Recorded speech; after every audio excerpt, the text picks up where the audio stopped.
June 6th, 1944. Normandy.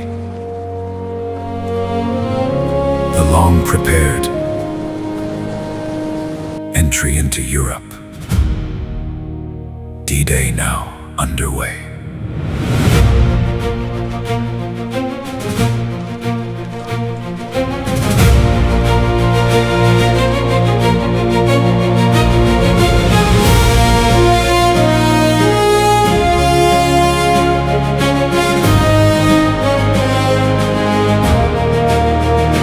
Months spent charting Normandy's coast and defenses. Deception lay to hide the blow. Armies built along the shore, waiting for the time to go. Soon enough, just stay loose. Weather watched and timing set, every beach and road assigned. We have the weight of all that had to come. So Operation Overlord is a go for General tonight. Eisenhower gave the May sign God bless to us on our go. noble crusade. Before the dawn they filled the sky, paratroopers in tonight. 82nd and 101st Airborne dropped scattered in the fight into fields they did not know, but small groups moved at once to take the roads and bridges key and clear the path in France. The longest day, airborne behind the lines, infantry hit the landing beaches. Through fire and steel they drove ahead, up the bluffs through guns and wire, taking ground the Germans held. The longest day, no step behind, they broke the line and forced the way. From beach to height they drove them out and won the ground D-Day. At Utah Beach the currents turned, landing wide of what was planned, but lighter ground and airborne gains gave them space to take the land. Theodore Roosevelt Jr. stepped ashore that day, and we'll start the war from here, he said. The line moved inland quickly there. We are so glad to see you, 4th Division boys. We have had a wild night securing the causeway for link up with you guys. At Pointe du Hoc the Rangers came, cliffs rising from the sea. Under fire they climbed with ropes where none were meant to be.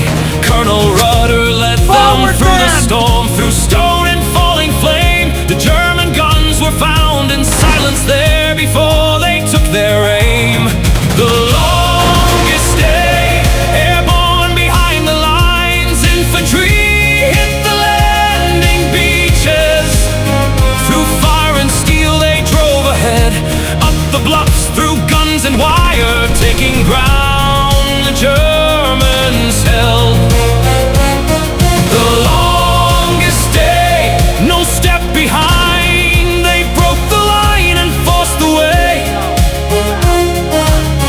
From beach to height they drove them out and won the ground on D-Day. At Omaha the ramps came down into fire from the heights, bluffs alive with guns and steel.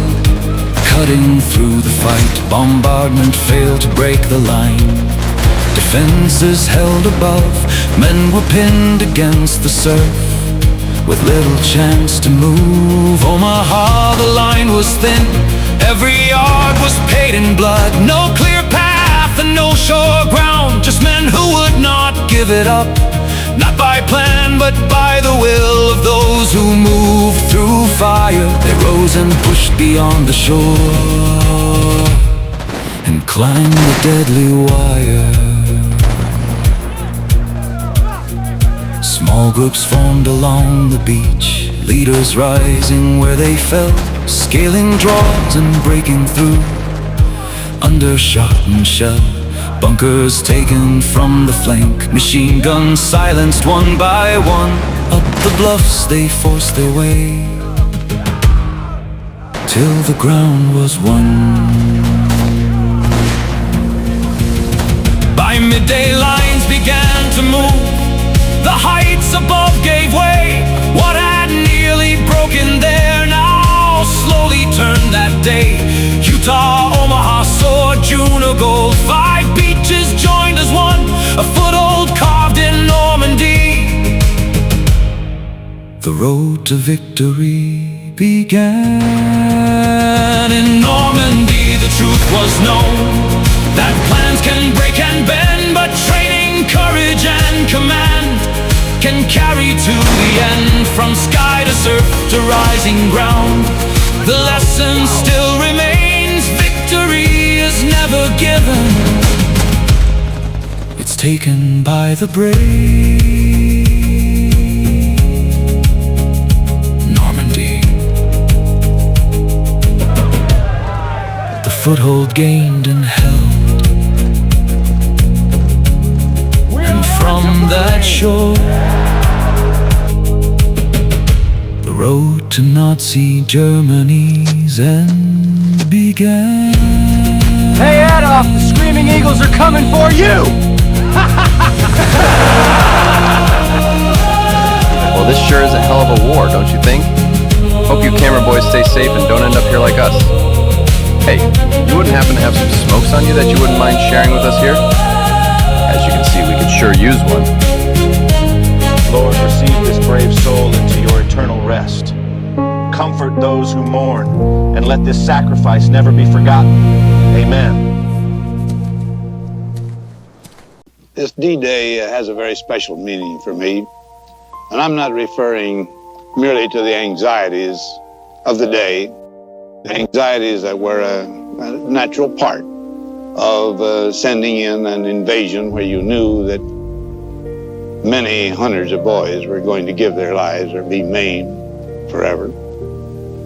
But my mind goes back so often to this fact. On D-Day, my own son graduated from West Point. And after his training with his division, he came over with the 71st Division, but that was some time after this event.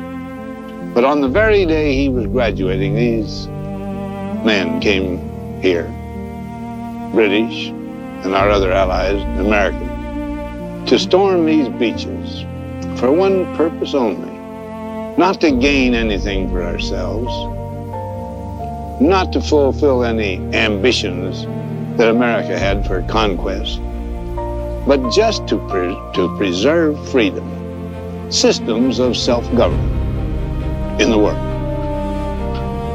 Many thousands of men have died for ideals such as these. And here again, in the 20th century, for the second time, Americans, along with the rest of the free world, but Americans had to come across the ocean to defend those same values. Now, my own son has been very fortunate. He has had a very full life since then. He is the father of 4 lovely children that are very precious to my wife and me. But these young boys, so many of them, over whose graves we have been treading, looking at, wondering and contemplating about their sacrifices, they were cut off in their prime. They have families that grieve for them, but they never knew the great experiences of going through life like my son can enjoy. I devoutly hope that we will never again have to see such scenes as these. I think and hope, pray, that the humanity will learn more than we had learned up till that time. But these people gave us a chance, and they bought time for us so that we can do better than we have before. So every time I come back to these beaches, or any day when I think about that day 20 years ago, I say once more, we must find some way to work to peace and to gain an eternal peace for this world.